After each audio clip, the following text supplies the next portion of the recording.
Hi guys, I have another Dr. Leo products. As you can see, that is the product.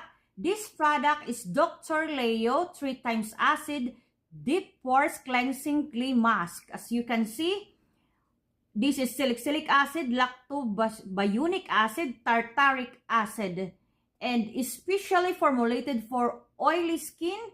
This mask contains multiple acid and clay from the Amazonian and Canadian glacier to deep unclog pores, soften dead skin cells, remove blackheads and excess oil, and purify impurities.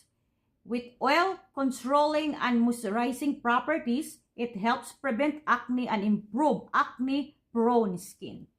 Guys, this is a deep pores cleansing clay mask 3 times acid by Dr. Leo, and inside also they have like a spoon that you can use this, and you want to see inside also that is, and they have covered a lid, so that is it's like odorless, guys.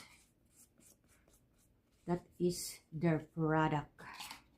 Thank you guys for watching for Dr. Leo Deep Pores Cleansing Clay Mask.